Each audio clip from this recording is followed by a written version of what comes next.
Hello students and dear friends, my best wishes for you. I hope all of you are happy and healthy. As you know that corona वैश्विक महामारी से पूरा संसार त्रस्त है। इस कारण हमारे सभी विद्यार्थी, सभी स्टूडेंट्स स्टडी नहीं कर पा रहे हैं। इस कारण शासन के निर्देशानुसार आजकल हम सभी शिक्षक ऑनलाइन स्टडी प्रोवाइड कर रहे हैं। जैसा कि आपको मालूम है कि मैं तो लगभग 1 महीना से आपको ऑनलाइन स्टडी प्रोवाइड कर रहा हूं। जैसा कि हमारे प्रधानाचार्य जी का निर्देश भी था, इसलिए हम 1 महीने से इस कार्य में बिजी हैं और आपको स्टडी करा रहे हैं। जैसा कि पिछले वीडियो आप देखे होंगे, जिसमें आप आर्टिकल्स और प्रीपोजिशन के यूज, इम्पॉर्टेंट यूजेज उनके वीडियो के माध्यम से स्टडी किए। कुछ स्टूडेंट्स हमें कमेंट के माध्यम से बताए कि एक्टिव टू पैसिव की जानकारी उन्हें दी जाए। तो today's topic is active voice to passive voice. इस वीडियो में आपको एक्टिव और पैसिव के मुख्य नियम, एक्टिव से पैसिव किस तरह से सही वाक्य के रूप में चेंज किया जाता है, उसके सभी इम्पोर्टेंट रूल्स बताए जाएंगे। जैसा कि आपको मालूम भी है कि कॉम्पिटिटिव एग्जाम्स के लिए भी यह चैप्टर एक्टिव टू पैसिव बहुत महत्वपूर्ण होता है। इसके महत्व को नकारा नहीं जा सकता है। हाई स्कूल और इंटरमीडिएट के क्लास में भी यह एक चैप्टर के रूप में बहुत अधिक इम्पोर्टेंस रखता है। तो कम ऑन योर टॉपिक। जैसा कि active to passive, active to passive voice में पहले हमें यह जानना है कि what is active voice and what is passive voice. Active voice का हिंदी होता है कर्तृवाच्य और पैसिव वॉइस का मतलब होता है कर्मवाच्य। एक्टिव वॉइस के वाक्य में कर्ता प्रधान होता है और पैसिव वॉइस के वाक्य में कर्म प्रधान होता है। जैसा कि एक्टिव वर्ड का मीनिंग का अर्थ ही होता है सक्रिय होना, तो एक्टिव वॉइस के वाक्य में सब्जेक्ट सक्रिय रहता है और पैसिव वॉइस के वाक्य में अर्थात पैसिव का जो मीनिंग है, पैसिव का जो शाब्दिक अर्थ है, उसका मतलब होता है निष्क्रिय। अर्थात पैसिव वॉइस के वाक्य में कर्ता निष्क्रिय होता है।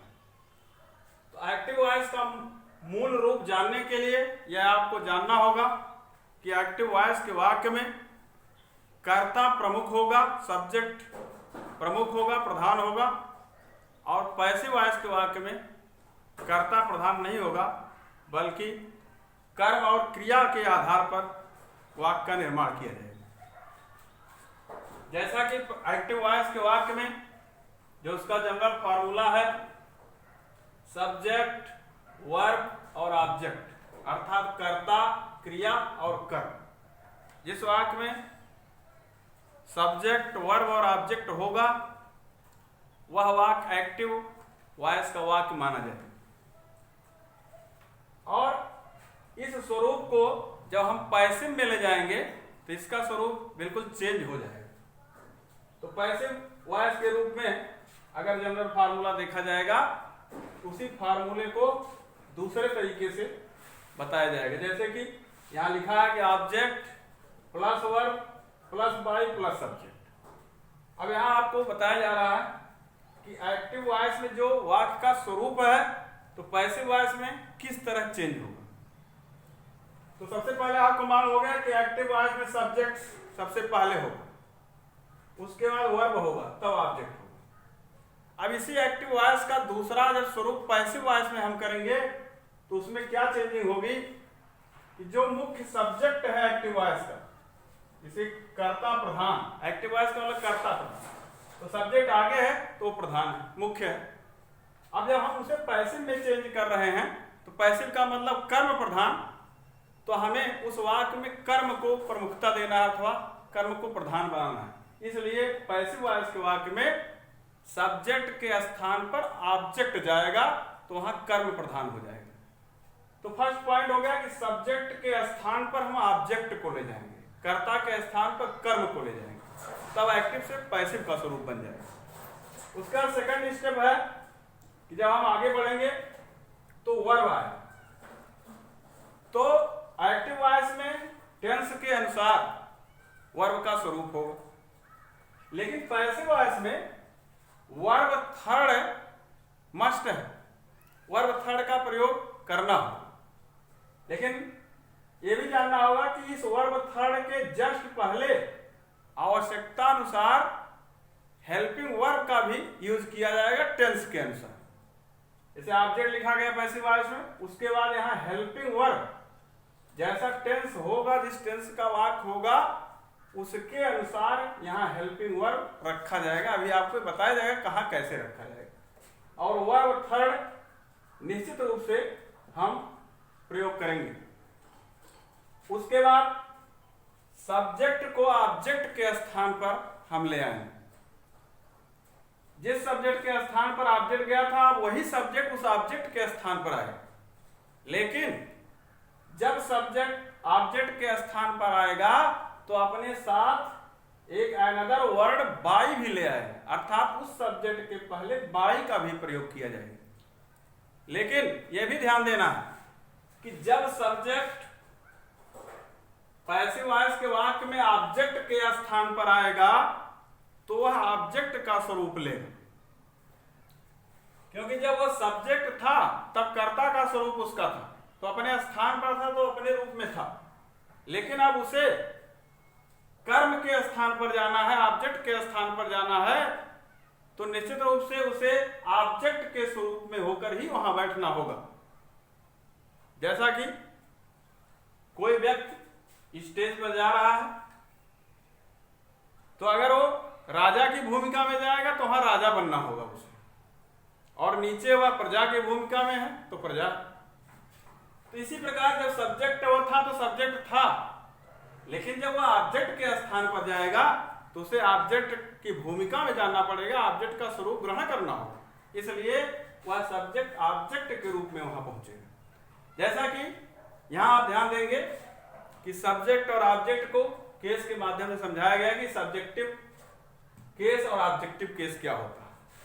अर्थात सब्जेक्ट अगर आई है तो जब वो ऑब्जेक्ट बनेगा तो किसका स्वरूप लेगा? मी का स्वरूप लेगा। इसी तरीके से वी है, वी का स्वरूप अस होता है, यू का यू, ही का हिम, सी का हर, दे का देम, इट का इट। तो पहले से ये आपको उसकी जानकारी होगी कि सब्जेक्ट किस प्रकार ऑब्जेक्ट बनता है, और ऑब्जेक्ट जब सब्जेक्ट के स्थान पर आएगा तो सब्जेक्ट का स्वरूप लेगा, तो उसका स्वरूप कैसा होगा, इस माध्यम से आप जान सकते हैं। अर्थात जब सब्जेक्ट ऑब्जेक्ट के स्थान पर जाएगा तो यह स्वरूप लेगा, और जब यही ऑब्जेक्ट इधर आएगा तो सब्जेक्ट का स्वरूप ले लेगा। तो कॉन्सेप्ट क्लियर हो गया होगा। अब आप according to example active to passive देखेंगे। जैसा कि एक साधारण वाक्य आपके सामने है, ही राइट्स अ लेटर। तो प्रेजेंट सेंटेंस में जो आपके सामने सेंटेंस है, ही राइट्स अ लेटर, उसमें आप देखेंगे कर्ता, क्रिया, कर्म, सब्जेक्ट, वर्ब और ऑब्जेक्ट का स्वरूप दिखाई दे रहा है। यह पूर्ण रूप से एक्टिव वॉइस का एक सेंटेंस है जिसमें कर्ता, क्रिया और कर्म बिल्कुल स्पष्ट रूप से दिख रहा है। अब इसी वाक्य को जब हम पैसिव वॉइस में चेंज करेंगे तो उसी नियम का फॉलो हम करेंगे जो इसके पहले हम बताए। जैसा कि आपको बताया गया था कि जब पैसिव वॉइस में हम वाक्य को चेंज करेंगे तो सब्जेक्ट के स्थान पर ऑब्जेक्ट आ जाएगा। तो इस वाक्य में ऑब्जेक्ट था अ लेटर, तो सब्जेक्ट था ही, तो अ लेटर ही के स्थान पर आया। उसके बाद आपको बताया गया था कि जब आप वर्ब पर पहुंचेंगे तो टेंस के अनुसार आवश्यक हेल्पिंग वर्ब का प्रयोग किया जाएगा। तो यहां स्पष्ट कर देना होगा कि अगर वर्ब फर्स्ट है अथवा वर्ब में यस अथवा यस बढ़ा है तो वह प्रेजेंट टेंस का सेंटेंस है, प्रेजेंट टेंस का वाक्य है, विशेष रूप से प्रेजेंट डेफिनेट का वाक्य है। तो जब प्रेजेंट टेंस का वाक्य है तो प्रेजेंट टेंस की हेल्पिंग वर्ब का प्रयोग पैसिव वॉइस में किया जाएगा। तो प्रेजेंट टेंस का हेल्पिंग वर्ब है क्या? है, हूं, इज, आर, एम। तो यदि वाक्य में वर्ब फर्स्ट है अथवा वर्ब में यस अथवा यस बढ़ा हुआ है, तो जब हम पैसिव बनाएंगे तो वर्ब के पहले हम इस सब्जेक्ट के अनुसार इज आर एम का यूज करेंगे। तो यहाँ क्लियर हो गया कि अगर यहाँ वर्ब फर्स्ट है तो इज आर एम का प्रयोग किया जाएगा। उसके बाद आपको बताया गया था कि पैसिव में वर्ब थर्ड मस्ट है, तो वर्ब का थर्ड फॉर्म हम लिखेंगे। उसके बाद बताया गया कि कर्म के स्थान पर कर्ता अर्थात ऑब्जेक्ट के स्थान पर सब्जेक्ट जाएगा। तो ऑब्जेक्ट के स्थान पर सब्जेक्ट जाएगा लेकिन बाई लेकर जाएगा अर्थात बाई के साथ जाएगा, और वह सब्जेक्ट जो ऑब्जेक्ट के स्थान पर जाएगा वह ऑब्जेक्ट के रूप में जाएगा।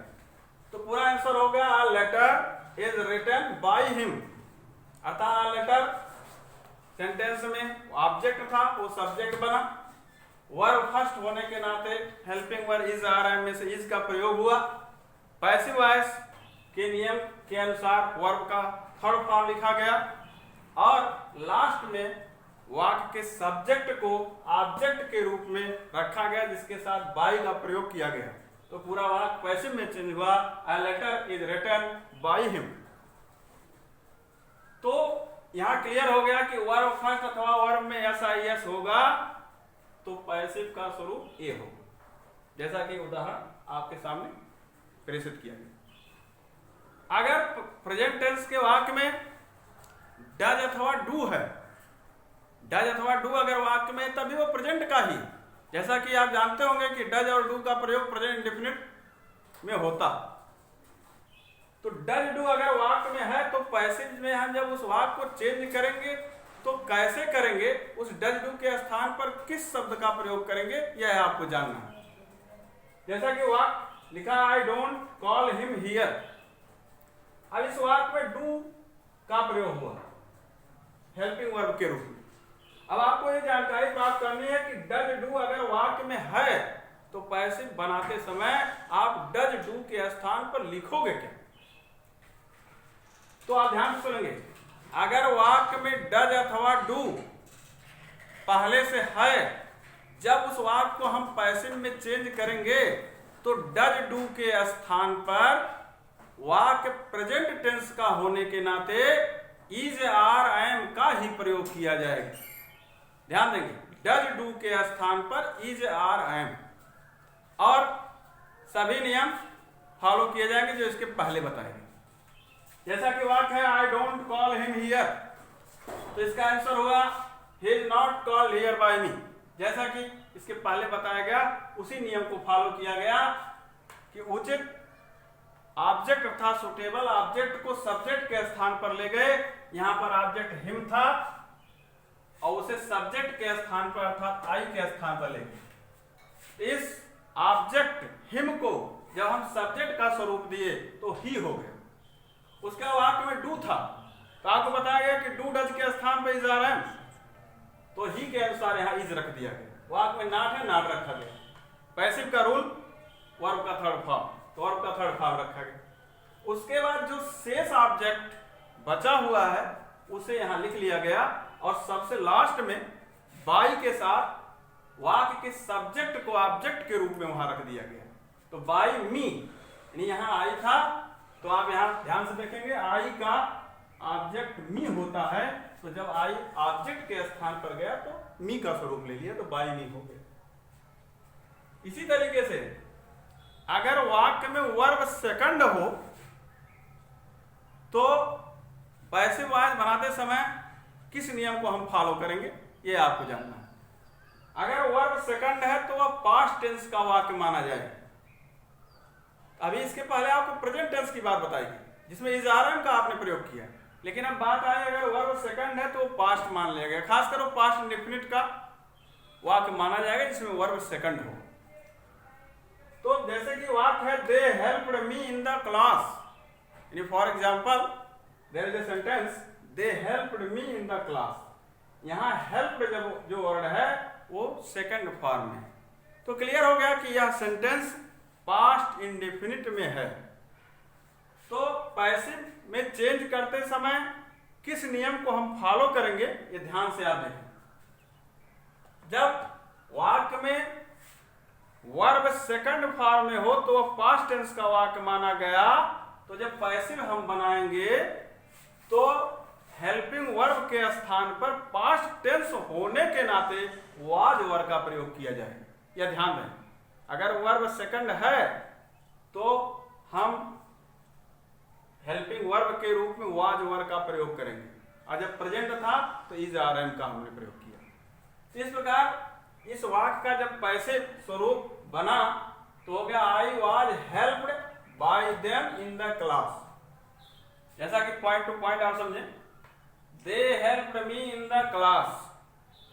इस वाक्य को जब पैसिव में चेंज किए तो सबसे पहले हम ऑब्जेक्ट को सर्च किए तो सुटेबल ऑब्जेक्ट मी ही मिला जिसे हम सब्जेक्ट का स्वरूप दे सकते हैं।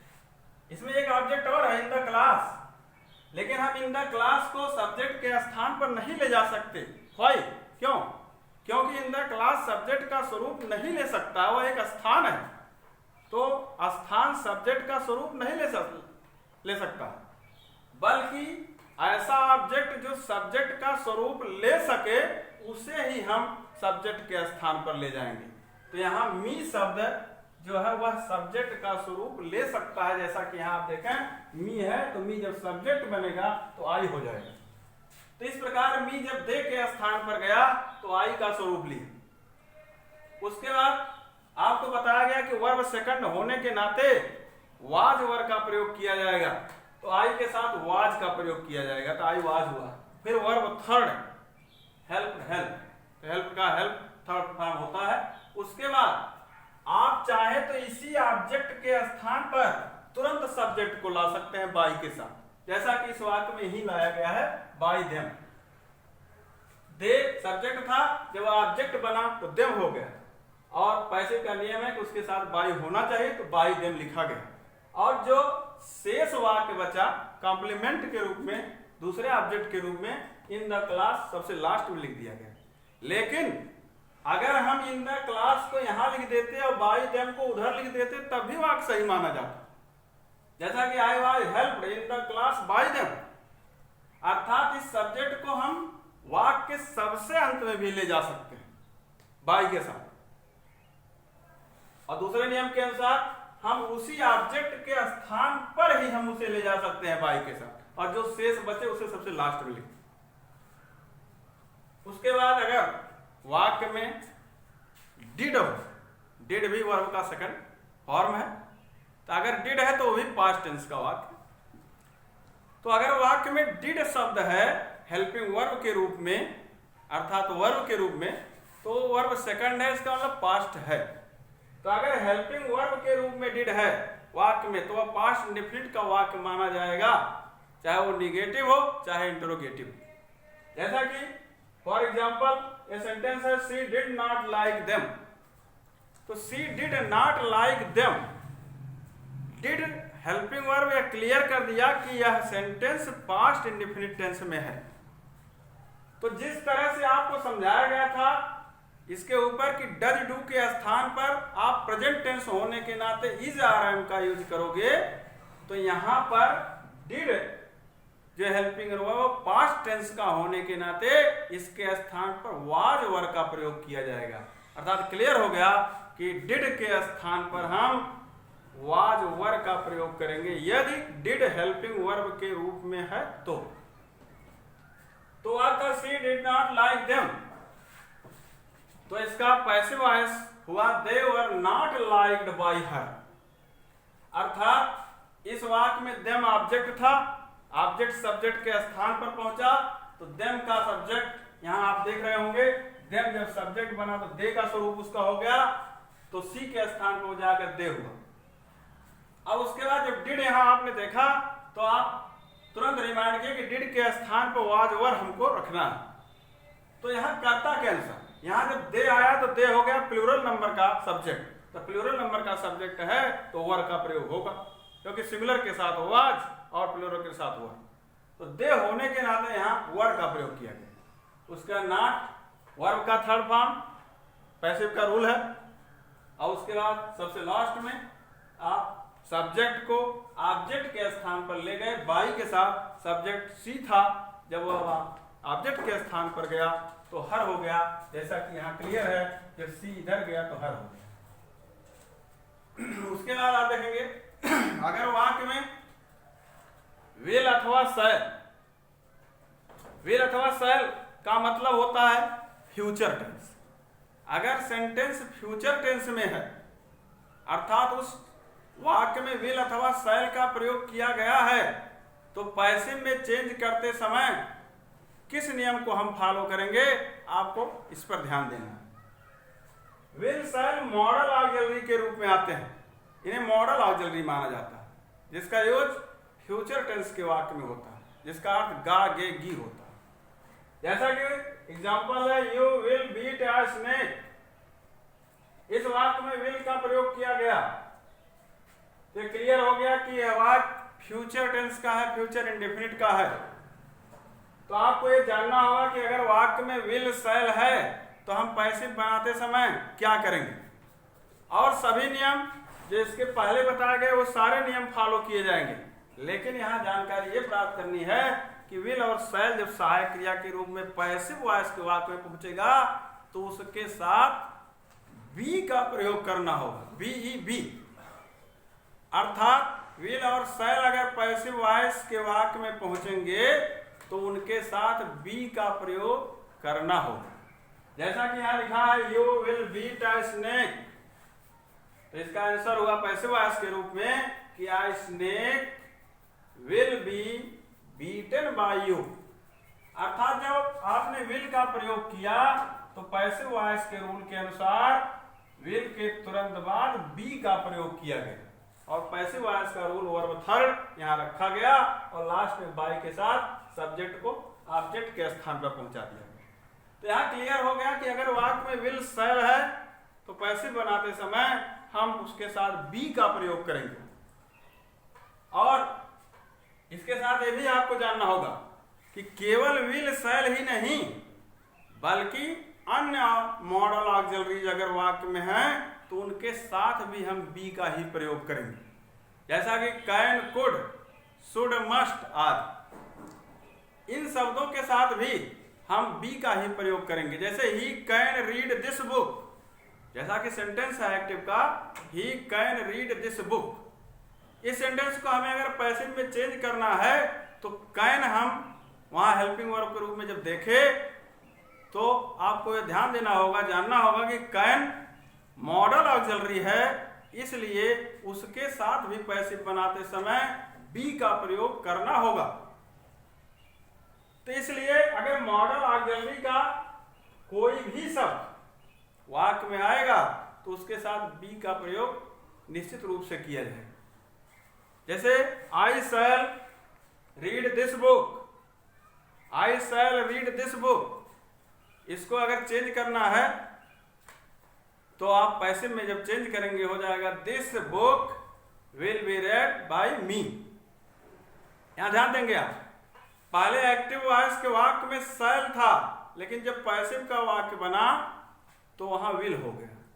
जैसा कि आपको मालूम भी होगा कि शैल केवल आई अथवा वी के साथ यूज होता है। तो जब एक्टिव वॉइस के वाक्य में आई था तब शैल था, लेकिन जब उसी आई के स्थान पर दूसरा कोई सब्जेक्ट पहुंच गया तो उसके साथ विल का प्रयोग किया गया।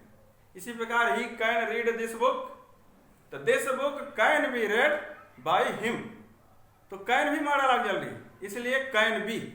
विल मॉडल ऑक्सिलरी तो विल बी, शैल है तो शैल बी, शुड है तो शुड बी, मस्ट है तो must be.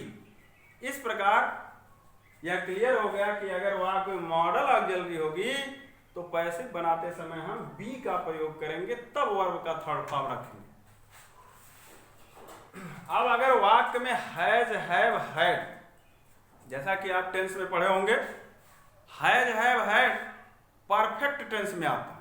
Present perfect tense में हैज है, हैज सिंगुलर नंबर के कर्ता के लिए और हैव प्लूरल नंबर के कर्ता के लिए, और हैड का प्रयोग पास्ट परफेक्ट के वाक्य में होता है, सिंगुलर और प्लूरल दोनों के लिए।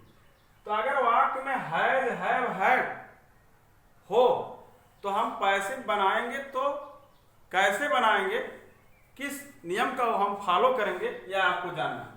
जैसा कि एग्जांपल है, I have finished my work. यहां पर हैव ने क्लियर कर दिया कि यह सेंटेंस प्रेजेंट परफेक्ट टेंस का है। तो आपको बताना होगा कि हैज हैव हैड अगर वाक्य में होगा तो पैसिव बनाते समय उसके साथ बीन का प्रयोग किया जाएगा। ध्यान देंगे आप, हैज हैव हैड अगर वाक्य में होगा तो पैसिव बनाते समय बीन का प्रयोग किया जाएगा। अब जैसा कि वाक्य था I have finished my work, तो यहां हुआ इसका आंसर पैसिव वॉइस के रूप में my work has been finished by me, अर्थात माई वर्क यहाँ ऑब्जेक्ट था, सब्जेक्ट के स्थान पर पहुंचा, आई के स्थान पर पहुंचा, तो माई वर्क भी सिंगुलर नंबर है, सिंगुलर नंबर का सब्जेक्ट है, तो उसके साथ हैज का प्रयोग किया गया। ध्यान देंगे, अभी एक्टिव वॉइस के वाक्य में हैव था, लेकिन जब हम पैसिव बनाए तो यहाँ हैज लिख दिए। क्या रीजन है? रीजन ये है कि आई था जब, तो आई प्लूरल नंबर का सब्जेक्ट माना जाता है, तो उसके साथ हैव था, लेकिन जब यहाँ माई वर्क हुआ तो सिंगुलर नंबर का सब्जेक्ट हो गया, तो सिंगुलर नंबर के सब्जेक्ट के साथ प्रेजेंट परफेक्ट टेंस में हैज का प्रयोग होता है और प्लूरल के साथ हैव का प्रयोग होता है।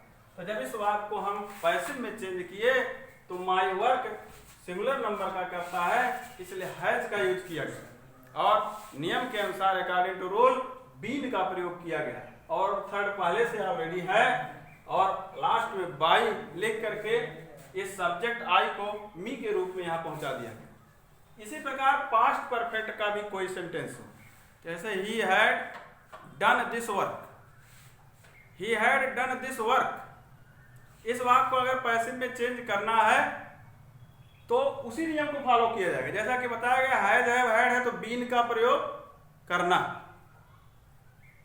तो इस प्रकार हैज हैव हैड तीनों में से कोई भी हेल्पिंग वर्ब होगा तो आपको इसी नियम को फॉलो करना है, अर्थात बीन का प्रयोग करना। इसके बाद कॉन्टिन्यूअस। कॉन्टिन्यूअस का मतलब होता है, जैसे कि आप पढ़े होंगे present continuous tense, past continuous tense, future continuous tense. तो प्रेजेंट कॉन्टिन्यूअस और पास्ट कॉन्टिन्यूअस, इनके जितने वाक्य होते हैं इनका पैसिव में चेंज किया जा सकता है, लेकिन फ्यूचर कॉन्टिन्यूअस टेंस के वाक्यों का पैसिव नहीं बनता है। तो यहां पर प्रेजेंट और पास्ट के एग्जाम्पल दिए जा रहे हैं। कॉन्टिन्यूअस को आप समझते होंगे, कॉन्टिन्यूअस के वाक्य में आपको वर्ब का आईएनजी फॉर्म मिलेगा जरूर और उसके साथ इज आर एम अथवा वाज वर मिलेगा, अर्थात प्रेजेंट में इज आर एम और पास्ट में वाज वर। जैसा कि एग्जाम्पल है he is reading the Ramayana, तो he is reading the Ramayana, यहां पर इज के माध्यम से क्लियर हो गया कि वाक्य प्रेजेंट का है और आईएनजी के माध्यम से क्लियर हो गया वह कॉन्टिन्यूअस है, इसका मतलब प्रेजेंट कॉन्टिन्यूअस है। अब इसमें क्या करना है, आपको पहले बताया गया कि पैसिव वॉइस में वर्ब थर्ड मस्ट है, तो वर्ब थर्ड मस्ट है, लेकिन यहां पर पहले से ऑलरेडी आईएनजी दिखाया जा रहा है और वाक्य को कॉन्टिन्यूअस में जारी रखने के लिए आईएनजी भी जरूरी। अब पैसिव जब बनेगा तो वर्ब थर्ड भी जरूरी। तो ऐसा क्या किया जाए कि आईएनजी भी उस वाक्य में बना रहे और पैसिव का रूल भी फॉलो हो जाए, अर्थात वर्ब को थर्ड फॉर्म में भी कर दिया जाए। तो उसके लिए रूल है कि वर्ब थर्ड के पहले उस आईएनजी को दर्शाने के लिए बीइंग का प्रयोग कर दिया जाए। तो हम उस आईएनजी को दिखाने के लिए, दर्शाने के लिए बीइंग का प्रयोग करेंगे। जैसा कि वाक्य था he is reading the Ramayana, तो हो गया the Ramayana is being read by him, अर्थात द रामायण ऑब्जेक्ट था, ही के स्थान पर गया, उसके बाद इस का प्रयोग पहले से है, इसका प्रयोग किया गया और आईएनजी होने के नाते इसको दिखाने के लिए, दर्शाने के लिए बीइंग का प्रयोग किया गया और पैसिव के रूल के अनुसार वर्ब के थर्ड फॉर्म रेड का प्रयोग किया गया और लास्ट में सब्जेक्ट को ऑब्जेक्ट के स्थान पर बाई के साथ पहुंचा दिया। तो इस प्रकार क्लियर हो गया कि अगर कॉन्टिन्यूअस का कोई भी सेंटेंस है तो हम उस आईएनजी को दर्शाने के लिए बीइंग का प्रयोग करेंगे। वर्ब थर्ड के बिल्कुल पहले बीइंग का प्रयोग किया जाएगा। जैसे Ramesh was writing a letter, ये पास्ट कॉन्टिन्यूअस का एक वाक्य, Ramesh was writing a letter, तो a letter was being written by Ramesh. इस प्रकार आईएनजी फॉर्म है तो बीइंग वर्ब थर्ड के पहले आपको लिखना। तो ये क्लियर हो गया। ये कंटिन्यूअस में आपको बीइंग का प्रयोग करना होगा पैसिव बनाते समय। अब किसी किसी वाक्य में डबल ऑब्जेक्ट होते हैं, और डबल ऑब्जेक्ट ऐसे दोनों ऑब्जेक्ट होते हैं जो दोनों सब्जेक्ट का स्वरूप ले सकते हैं। फर्स्ट ऑब्जेक्ट भी सब्जेक्ट का स्वरूप ले सकता है और सेकंड ऑब्जेक्ट भी सब्जेक्ट का स्वरूप ले सकता है। तो आप उस वाक्य को कैसे पैसिव में चेंज करेंगे यह देखें। जैसे कि एक एग्जांपल है, she gave me a book. ये पास्ट इंडेफिनिट का सेंटेंस है। इसमें आपको वर्ब के बाद मी दिख रहा है और अ बुक दिख रहा है। तो there are two objects in this sentence. इस वाक्य में दो ऑब्जेक्ट दिखाई दे रहे हैं, एक मी है और एक अ बुक, और दोनों ऑब्जेक्ट सब्जेक्ट बनने लायक हैं, अर्थात सब्जेक्ट के लिए सुटेबल है।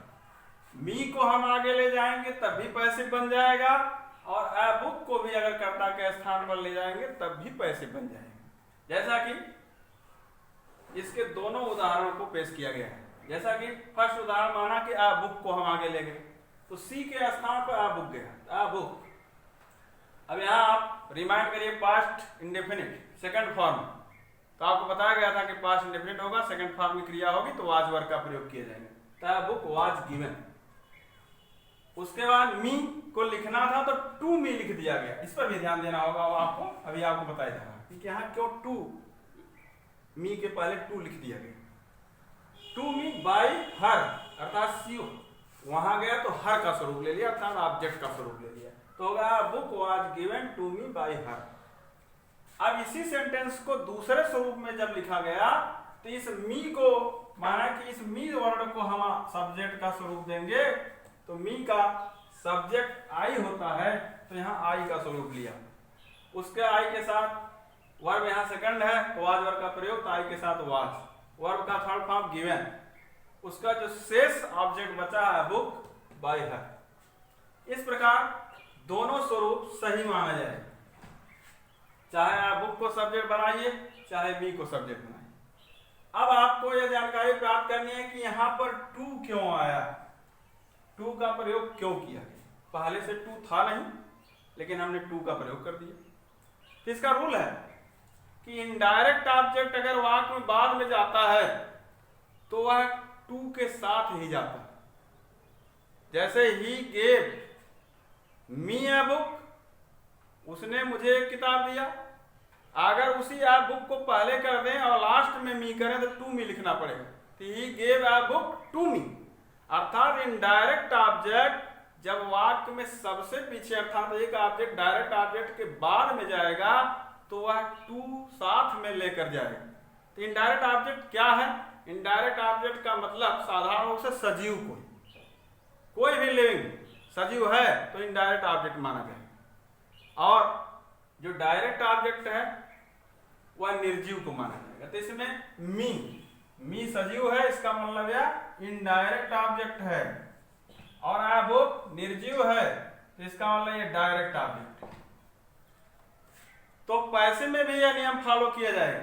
जैसा कि यहां पर टू मी इसीलिए लिखा गया कि इस ऑब्जेक्ट को अ बुक को हम इधर ले आए, पहले आ गया, अर्थात डायरेक्ट ऑब्जेक्ट पहले आए, और जब इनडायरेक्ट ऑब्जेक्ट बचा तो बाद में उसे जो हम लिखे तो टू का प्रयोग किए। तो पैसिव वॉइस में अगर इनडायरेक्ट ऑब्जेक्ट को बाद में लिखना होगा तो आप टू का प्रयोग करेंगे। यह रूल है, इस रूल को फॉलो करना होगा। इस तरीके से आपको एक्टिव वॉइस से पैसिव वॉइस बनाने के कुछ सिंपल रूल्स, जनरल रूल्स बताए गए। आई होप आप समझ गए होंगे, क्लियरली समझ गए होंगे। अगर कोई आपको प्रॉब्लम होगी तो कमेंट के माध्यम से अपनी प्रॉब्लम को शेयर करिए।